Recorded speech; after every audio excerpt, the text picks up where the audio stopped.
B unit শিক্ষার্থীরা দেখো তোমাদের হচ্ছে আমি গত ২ আগে একটা হচ্ছে ভিডিও দিছিলাম মাত্র ১৮ টা প্যারাগ্রাফ সাজেশন।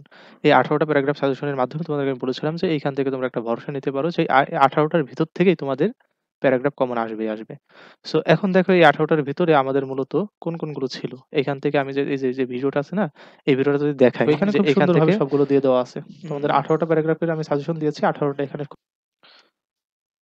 হচ্ছে এইখানে শুধুমাত্র তোমাদের আমি প্যারাগ্রাফ সাজেশনই দিইনি। এইখানে হচ্ছে প্যারাগ্রাফে সাজেশন দেওয়ার সহ এইখানে যে প্যারাগ্রাফের পিডিএফটা নিজে লিখে সেই পিডিএফটা দিয়ে দিয়েছি যাতে তোমরা পড়তে পারো। সো এখান থেকে যদি আমি তোমাকে দেখাই যে এইখান থেকে যেটা আছে আমাদের প্যারাগ্রাফ কি আছে? প্যারাগ্রাফ দেখো এইটা আছে। আর আমাদের এইটা কোনটার সাথে সম্পর্কিত? এইটা আমাদের সম্পর্কিত হচ্ছে দ্য ইম্পোর্টেন্স অফ এডুকেশন। দেখি দ্য ইম্পোর্টেন্স অফ এডুকেশন আমাদের কত নম্বরে ছিল দেখো। এইদিকে মনে হয় আমাদের আগের স্লাইডে ছিল ইম্পোর্টেন্স অফ এডুকেশন। এই দেখো দ্য ইম্পোর্টেন্স অফ এডুকেশন এইটা কি আমাদের ৩ নাম্বারে ছিল এটা আমাদের। সো এইটা তোমাদেরকে বলছিলাম তোমাদের পিডিএফ দিয়ে দেবো।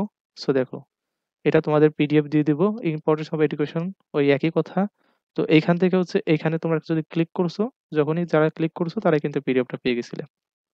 দেখো এখানে খুব সুন্দরভাবে ৩ নাম্বারে কিন্তু ইম্পর্টেন্স অফ এডুকেশনের যে প্যারাগ্রাফটা ছিল সেটা কিন্তু এখানে লেখা আছে। এই যে the importance of education. Okay. So এইটুকু যারা লিখে আছো আমি আশা করি তারা হচ্ছে ভালো একটা মার্ক পাবা। অর্থাৎ ১০ এর ভিতরে অন্তত হচ্ছে ৭-৮ তুমি মার্ক পেয়ে যাবা। আর যারা হচ্ছে আগামী বছরে ঢাকা ভার্সিটিতে অ্যাডমিশন দেবে তারা চাইলে আমাদের চ্যানেলটিকে ফলো করে রাখতে পারো। চ্যানেলটি সাবস্ক্রাইব করে রাখতে পারো। বিকজ আমরা যে গুরুত্বপূর্ণ যে ইনফরমেশন গুলো শেয়ার করি বা গুরুত্বপূর্ণ যে ক্লাসগুলো তোমাদের মাঝে আপলোড করি যে সাজেশন গুলো দেই সেগুলো পেয়ে যাতে তোমরা উপকৃত হতে পারো। আ আর আমরা হচ্ছে আগামী বছর থেকে বি ইউনিট আমরা এই বছরে বি ইউনিটের কোনো অ্যাডমিশন কোর্স করাই নাই। আগামী বছর থেকে হচ্ছে বি ইউনিটের রিটেন অ্যাডমিশন কোর্স করাবো। তোমরা চাইলে সেটারও একটা ধারণা নিতে পারো আমাদের ফ্রি ক্লাসগুলো থেকে। ওকে, সবাই ভালো থেকো। আর আমি আবার বলব যে আমি যেগুলো সাজেশন দিই সেগুলো অবশ্যই মেইনটেইন করবা। দেখবা যে ইনশাআল্লাহ তোমাদের এখান থেকে মোটামুটি কমন পাওয়ার সম্ভাবনা থাকবে। আল্লাহ হাফেজ।